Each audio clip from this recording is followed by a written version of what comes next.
From the PEP Radio Newsroom, this is a special report about the shooting in Minneapolis today. It is 2 minutes after 7 p.m. Eastern Standard Time, and we are reporting. A federal immigration officer shot and killed a man in Minneapolis on Saturday, drawing hundreds of protesters onto the frigidly cold streets in a city already shaken by another fatal shooting weeks earlier. Minneapolis Police Chief Brian O'Hara said a 37-year-old man was killed, but declined to identify him. That was as of this earlier this afternoon. He added that information about what led up to the shooting was limited. The man was later identified by his parents as Alex Jeffrey Pretti, an intensive care unit nurse. The officer who shot Pretti is an eight-year Border Patrol veteran, federal officials said. The Minnesota National Guard has been activated by Governor Tim Walz and is assisting local police amid growing protests. Guard troops are going to both the shooting site and a federal building where officials have squared off with protesters daily.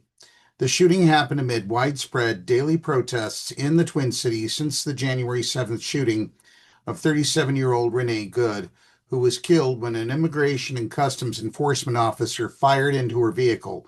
That officer was Jonathan Ross. Pretti was killed just over a mile away from where Good was shot. Now, here's what we know.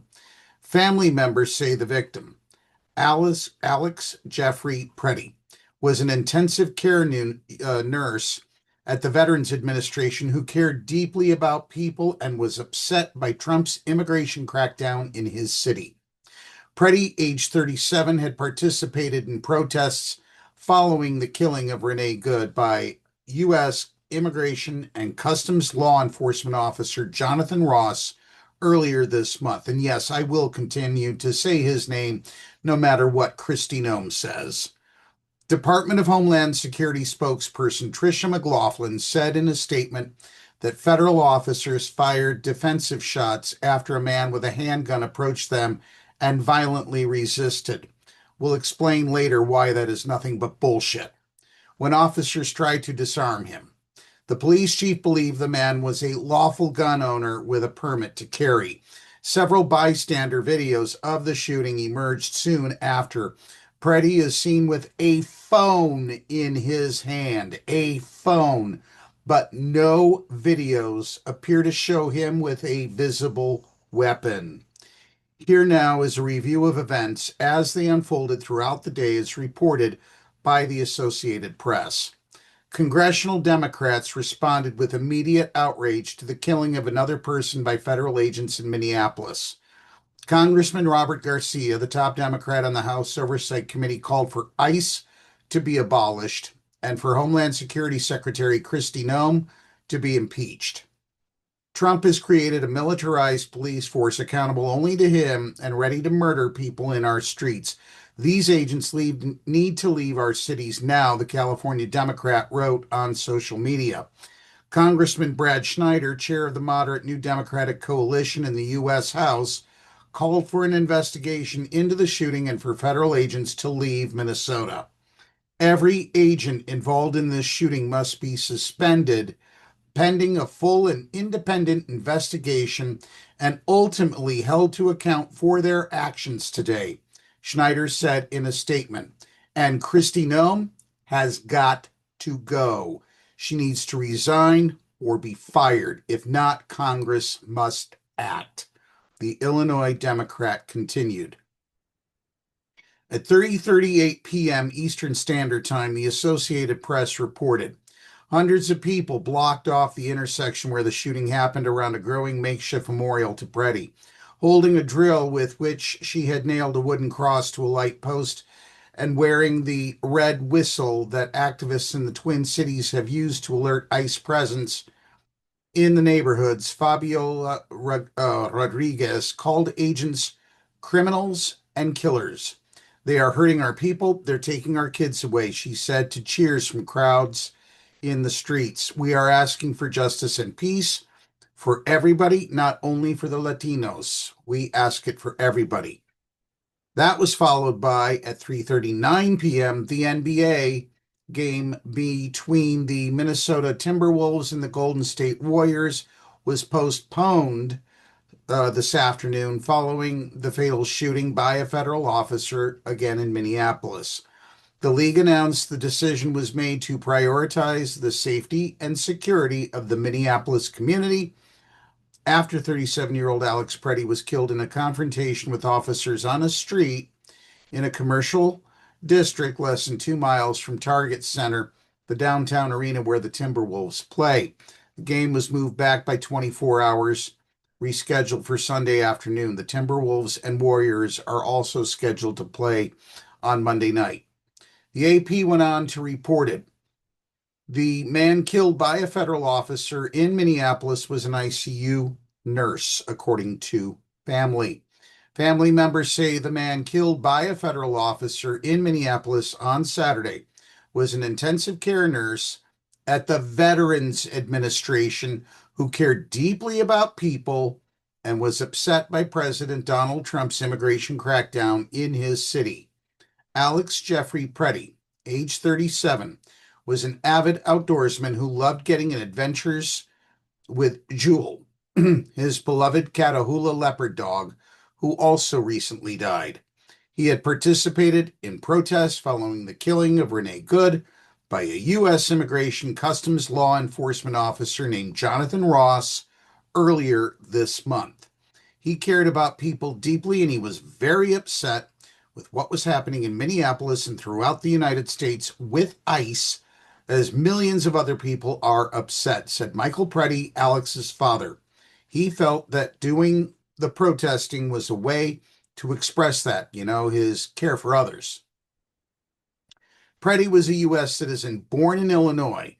Like Good, court records showed he had no criminal record, and his family said he had never had any interactions with law enforcement beyond a couple of traffic tickets. In a recent conversation with their son, his parents, who live in Wisconsin, told him to be careful when protesting. As we stressed earlier, top Democrats on the Homeland Security Committee are now calling for Kristi Noem's impeachment. Congressman Benny Thompson, the top Democrat on the U.S. House Homeland Security Committee, called for Homeland Security Secretary Kristi Noem to be impeached and denounced statements from the administration about the man DHS agents killed. Apparently, the Trump administration and its secret police, aka the Trumpstapo, my words, not theirs, only support the First and Second Amendments when it's convenient to them, Thompson said in a statement. Thompson called on Democrats in the Senate to vote against a funding bill for DHS that passed the lower chamber last week.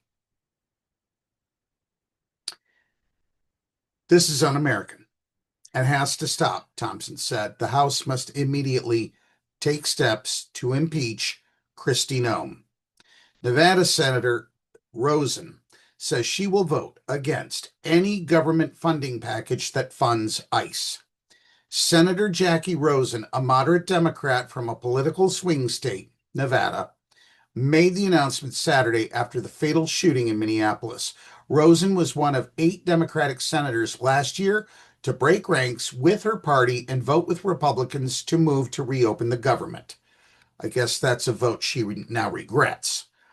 The abuse of power we are seeing from ICE in Minneapolis and across the country are un-American and cannot be normalized, Rosen said via the social platform X. Enough is enough. We need to rein in ICE's out-of-control conduct, Rosen said. A bill that funds the Department of Homeland Security is part of a package of spending bills that is moving through the Senate to avoid a partial government shutdown at the end of the month. Democratic senators have come out in opposition to funding DHS, raising the risk, again, as we've stressed, of another government shutdown next week.